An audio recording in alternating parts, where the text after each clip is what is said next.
les amis, c'est Cam.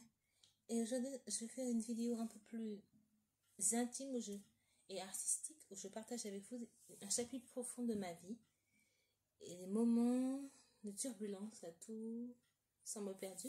Mais il y a de là, où la musique m'a tendu la main pour m'aider à avancer. À travers mon récit, je vais vous allez découvrir comment l'expression artistique est devenue mon refuge et ma force et mon moyen de résilience.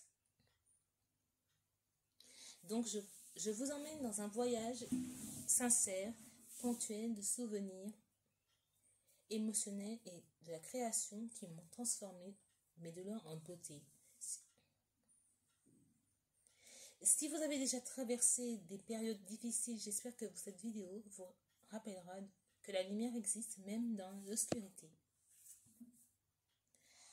Alors installez-vous confortablement et plongez dans cette histoire où la couleur, les sons et les mots deviennent une guérison.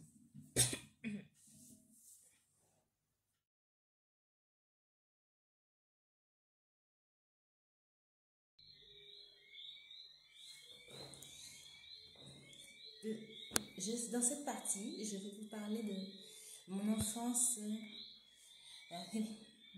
les premiers pas dans la découverte de mes passions.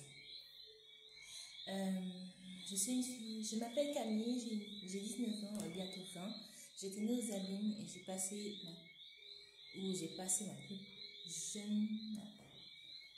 ma plus jeune jeunesse de ma vie. Mon enfance a été marquée par des expériences qui m'ont très tôt différenciée des autres enfants. À l'âge de 3 ans, j'étais inscrite à la crèche et maternelle Bambino, village à Bemao. C'était une école impliquant la méthode Montessori. C'est là que j'ai rencontré un merveilleux monde de façon sensible et créative. En fait, c'est là que j'ai rencontré une personne, un professeur qui m'a appris à apprendre par la musique. C'était la plus meilleure chose qui m'est jamais arrivée. Ça, c'était après.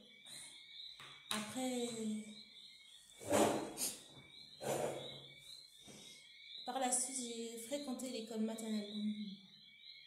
Non, pas de même. Pour un repos, c'est pas bon repos.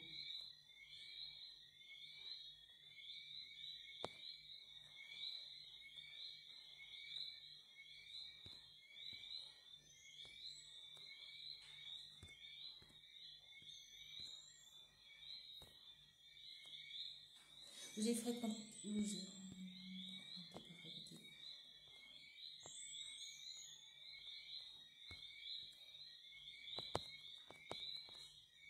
J'ai rencontré ma toute première amie.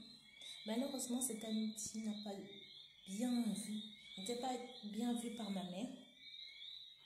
Un jour, alors que je parlais beaucoup à l'école, elle m'a demandé sèchement de me taire, ce qui fait que je ne parle. Je me tue à partir de ce moment-là, ce qui fait que ça a pris du temps. Par la suite, ça a pris du temps pour que je puisse recommuniquer avec les gens. Ce moment m'a profondément marquée et ce qui fut l'un des premiers instants où je me suis sentie incomprise dans ma jeunesse. Plus tard, on m'a inscrit à l'école privée de Notre-Dame de Grâce aux Abymes. C'est là que j'ai rencontré une professeure alsacienne très méchante qui m'a bouleversé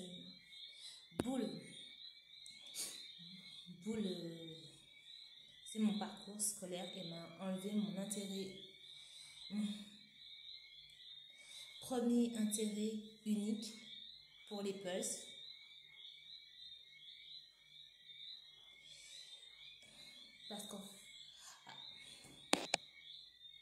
et ce qui était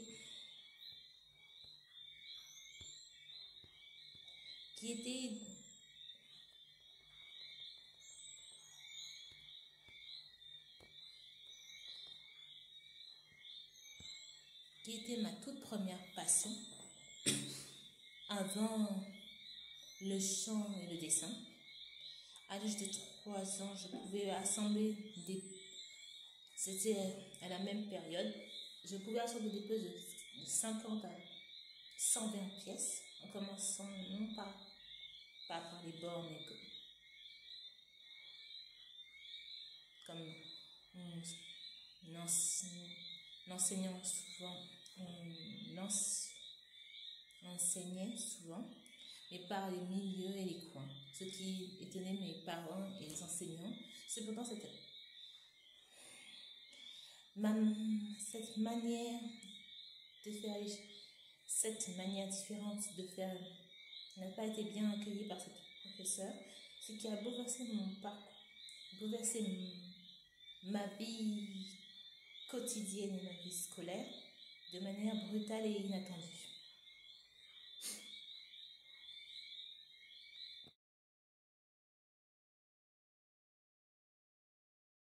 Je vais parler de la seconde partie qui est la fin de mon enfance et le début de mon adolescence c'est surmonter les épreuves et développer mes passions. À partir de mes 7 ans, les premiers véritables obstacles sont apparus. Ma mère a dû m'amener consulter plusieurs spécialistes comme une psychomotricienne, une neuropsychologue, une thérapeute, une orthophoniste. Et finalement, un diagnostic clair a été posé. Je suis atteinte de troubles de 10. Ce sont des troubles spécifiques d'apprentissage sans lien avec l'intelligence. C'est à partir de ce moment-là que j'ai rencontré une orthophoniste qui s'appelle Madame Pommier. Elle était bienveillante mais stricte, mais elle m'a beaucoup aidée à reprendre confiance en moi et à prouver que je pouvais suivre une scolarité normale malgré les difficultés. Et c'est aussi à cette période que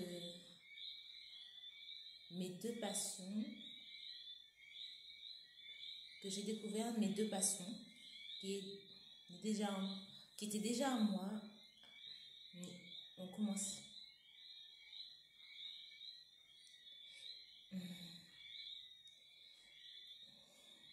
Mais elle s'affirmait un peu plus. Et c'était le dessin et le chant.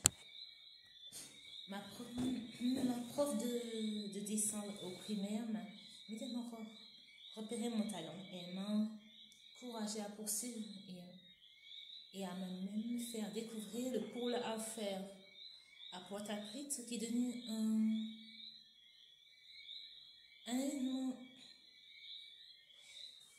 artistique important pour moi que je fais régulièrement au mois de juin avec ma famille. C'est comme un rendez-vous incurable. À chaque fois qu'il y a le pôle à faire, j'y vais avec ma famille et c'est comme si j'étais dans mon élément. Et aujourd'hui, je partage mes créations sur ma chaîne Auguste Art Channel 22. Le chant, quant à lui,